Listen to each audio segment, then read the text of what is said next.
Iyi ni Intumwa y'Agakiza TV, tukaba tubazaniye umuhanzi uyu munsi ugiye kutegezaho indirimbo ze yakoze zo kuramya no guhimbaza Imana. Tukaba tugiye kujyana nawe ikiganiro, aratubwira aho ageze umushinga we wo kuririmbira Imana, anatubwire n'icyo agamije muri no minsi iri imbere, naho yumva umuziki wazamugeza. Ngiye muri kumva nitwa Ndarisaba Mungu Paul Clement, ugiye mureba rero imbere yanyu kuri ekara zanyu, akaba ari umuhanzi tugiye kuganira, ugiye gutangira bibwira, hanyuma nyuma yo kubibwira turakomeza tuganira. Kandi ndifuza ko mwaryoherwa n'iki kiganiro mukora subscribe, kandi noneho munakanda kuri iyo nzogera iri hasi kugira ngo mujye mubasha kubona ibiganiro byose dushyiraho. Reka rero tumubwire, tumusabe abanza bibwira ko dukomeza tuganira. Murakoze cyane. Nitwa Nirenganya Salomo, ndirimba indirimbo zo kuramya no guhimbaza Imana. Ndi umusore, ndi ingaragu, ndumva byaba ari byo ngibyo. Urakoze cyane Salomo. Inshuti bakunzi ba Intumwa y'Agakiza TV, nguyu Salomo tugiye kuganira. Salomo, uravuze uti ndi umuhanzi uririmba indirimbo zo kuramya no guhimbaza Imana. Gupfa kubyumva biragoye, turirimbiraho gatoya ku ndirimbo imwe yawe. Data bibe ukushaka, data bibe ukushaka, oho gusenga ni intwaro nziza cyane ituma dutsinda umwanzi. Wowe nanjye twiherere tumubwire ibyacu, nukuri azadusubiza. Oho gusenga ni intwaro nziza cyane ituma dutsinda umwanzi. Wowe nanjye twiherere tumubwire ibyacu, nukuri azadusubiza. Eliya yarasenze umuriro uramanuka, Esiteri nawe arasenga aba umwamikazi, Dawidi nawe arasenga atsinda Goliyati. Erega gusenga ni intwari ikomeye,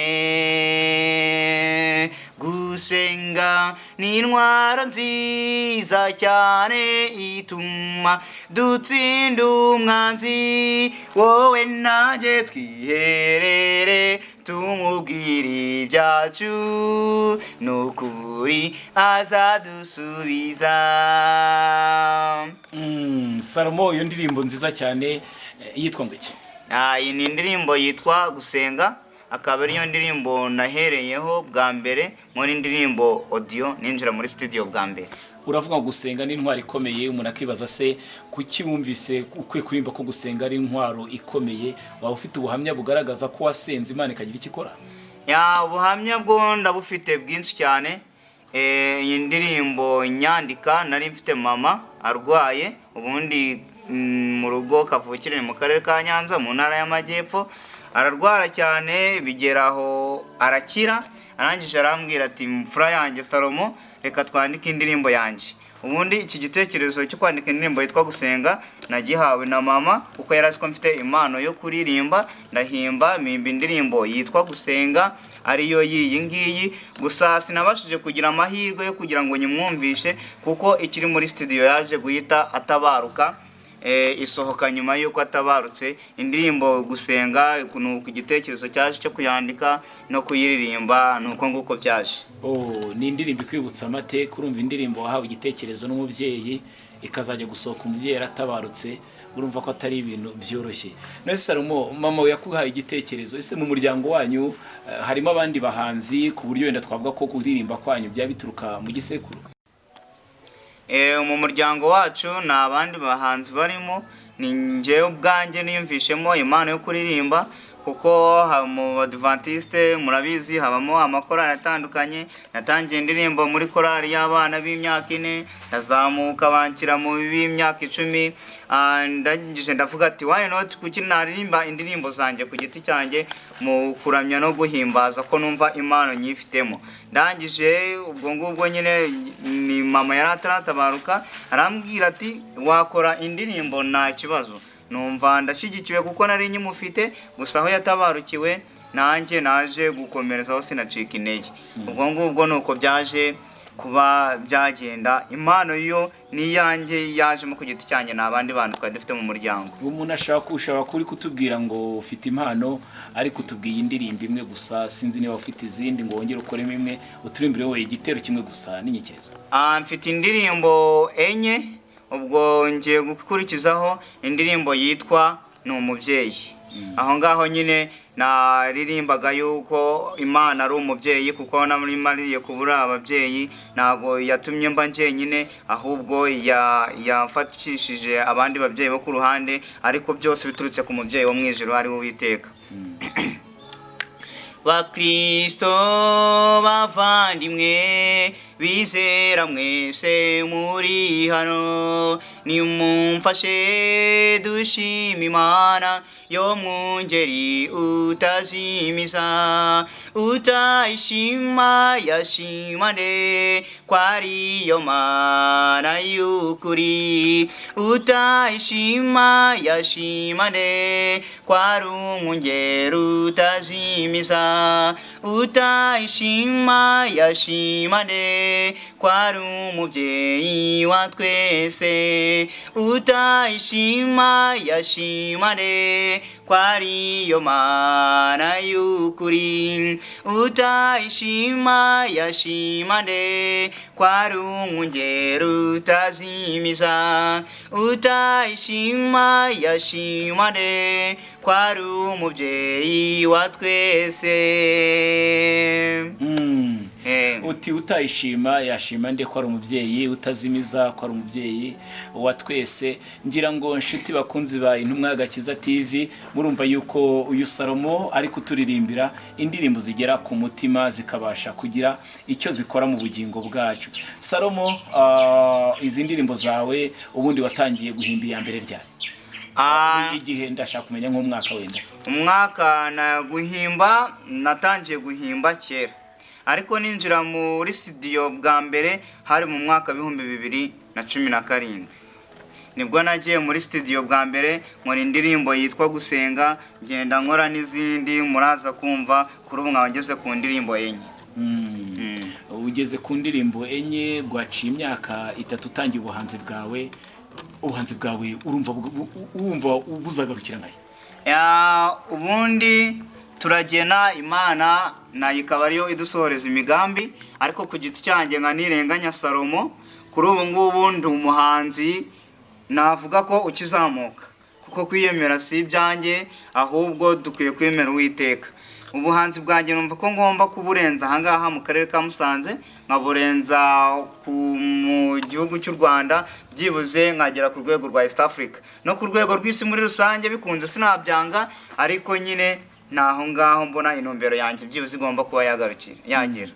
Salomo, umanza hari umuntu wakuriye akara akakubwira yuko mu bintu bijyanye n'ubuhanzi harimo amafaranga, ugasanga wenda icyo kintu kiri kugusunika. Salomo, uri gusunikwa n'ivuga butumwa, urasunikwa n'amafaranga, urasunikwa n'imibereho, niki kiri kugutera akanyabugabo kumva ko ibintu ugomba kubishyiramo agatege? Paulo yaravuze ati nasanze kwiruka inyuma y'ibyisi ari nko kwiruka inyuma y'umuyaga. Ariko nabyo ni ngombwa Salomo. Nabyo ni ngombwa, simbihakanye, ariko buriya iyo uje mu murimo w'Imana, nk'uko Yesu aza mu isi yaragambiriye gukiza imitima y'abantu akabigarurira. Ngewe rero kuko nari Yesu sinje kubwira abantu ngo mbigarurire, ahubwo nje intego n'intumbero byanjye ari kugira ngo bamenye agakiza. Ariko nawe ntubyumva, na televiziyo turi gukoreraho ni intumwa y'agakiza. Tugomba guharanira agakiza kurusha uko twaharanira amafaranga. Intego yanjye niyo ngiyo yuko dukorera Kristo uko bikwiye. Salomo kubanza hari uri kumbwira ari kugakwepa kuri uzijya muri studio ukishyura? Yego. Utanga amafaranga? Yego.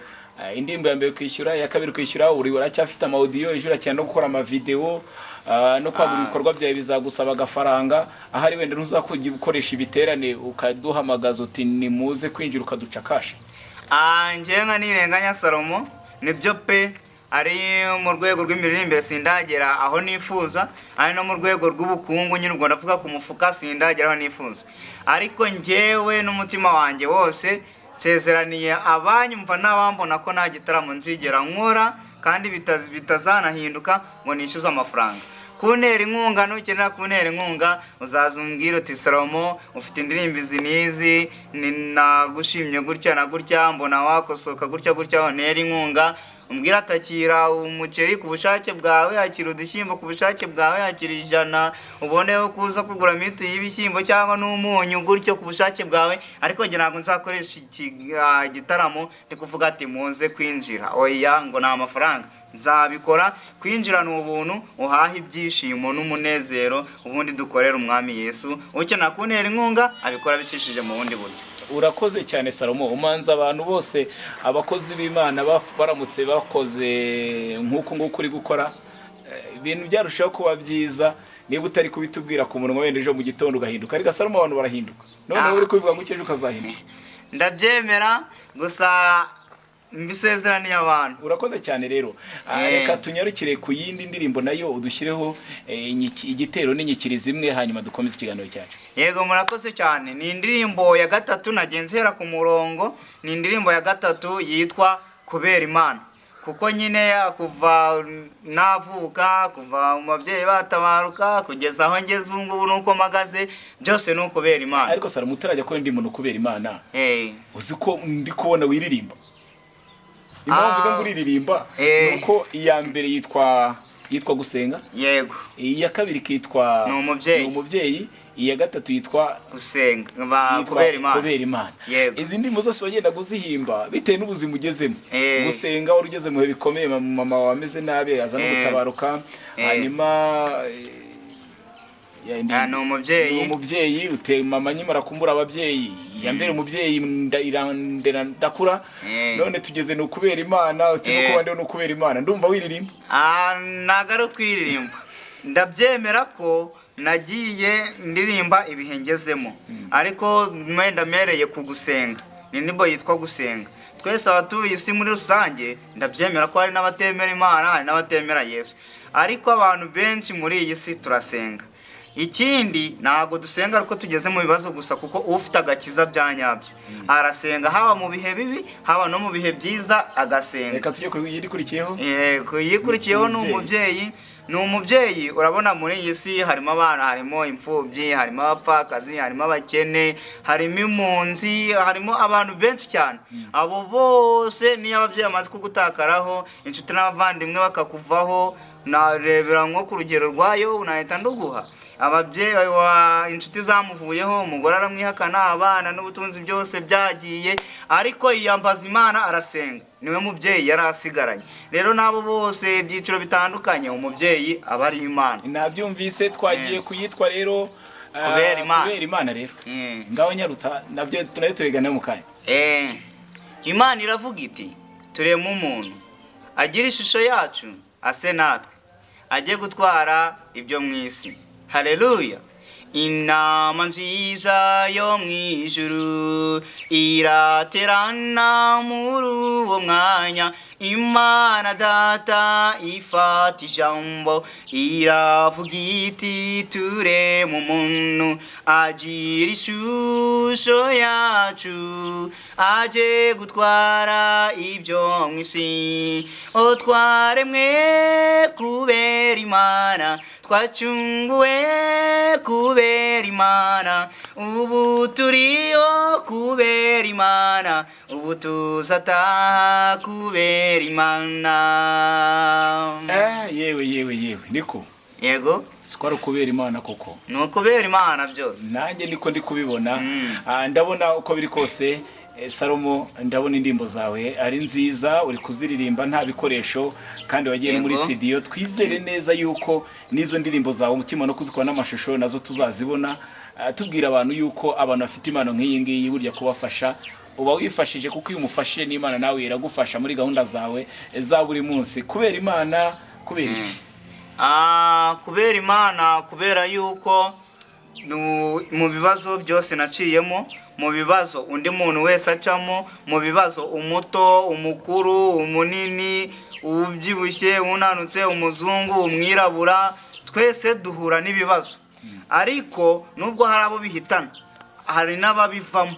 Abo bihitana biterwa ni ukubera Imana, kuko burya turasoma ngo byose bibaho ku migambi y'Imana. rero n'abashobora kubivamo bakabisohokamo nabyo kuba ari ukubera Imana. Wibuke ko nifashishije isomo nge buriya nkunda Bibiliya cyane, buriya ngo ibiri muri Bibiliya ndabyizera, ni ibyanjye, bitari muri Bibiliya si ibyanjye. Intumwa za Yesu zaramubajije ati, Yesu bageze ku muntu wari ufite ubumuga, ati mbese uriya uburwayi bwe ni ukubera we cyangwa ikosa ni iry'ababyeyi be? Yesu yarababwiye ati si ikosa ry'uriya, si n'ikosa ry'ababyeyi be, ahubwo no kugira ngo imirimo y'Imana yerekanirwe muri we. Ni ukubera Imana rero. Ibyo rero ni isomo ryagombaga gutambuka rigafasha abantu batandukanye. Salomo, ndabona ukataje, harya hari indi ndirimbo ufite yindira? Indirimbo mfite ni ya nyuma yitwa Aho Yankuye. Icyo kiganiro tugikoze haciyemo ibyumweru 2 isohotse, gusa ku mbuga nkoranyambaga zitandukanye, kuri YouTube ni Nteganya Salomo. Izo ndirimbo zose nagenda avuga zirahari. Ubwo rero inshyashya ngezeho ni yitwa Aho Yankuye. Nyuzaho gake twumve. Aho yankuye ni kure cyane, aho yankuye byari bigoye, aho yankuye, aho yankuye, aho yankuye ngenda yishima, aho yankuye ni kure cyane, aho yankuye byari bigoye, aho yankuye, aho yankuye, aho yankuye ngenda yishima. Reba aho yakuye Abisirayeli, umwami Farawo abakurikiye, iburyo imisozi, ibumoso iyindi, imbere inyanja, inyuma ingabo. Aho yabakuye ni kure cyane, aho yabakuye byari bigoye. Urakoze cyane. Aho yankuye wabyumva yagira ngo hari wenda waba waraciye mu buzima bukakaye bukomeye cyane, ukaba uri kuvuga uti Imana aho nkuye rwose ndumva bikaze. Sinzi niba ari iyo mpamvu yatumye utekereza iyo ndirimbo. Yitubwira gato hanyuma dusoza ikiganiro cyacu. Kuri iyi ndirimbo Aho Yankuye, ikintu nayivugaho, naciye mu buzima bukomeye nibyo, ariko sinjye waciye mu bukomeye kurusha abandi. Hari abaciye mu buzima bukomeye cyane kundusha, bakabasha kugira aho bava, bakabasha no kugira aho bagera. Nanjye aho Imana yankuye rero ku giti cyanjye no ku buzima bwanjye hari hakomeye, naho ingejeje ndayishimira, gusa nizera nanayisaba ko izangeza yisumbuye kurushaho. Ufite ama-audio nta video ni mugira? Yego mfite ama-audio 4 na video ndabasha.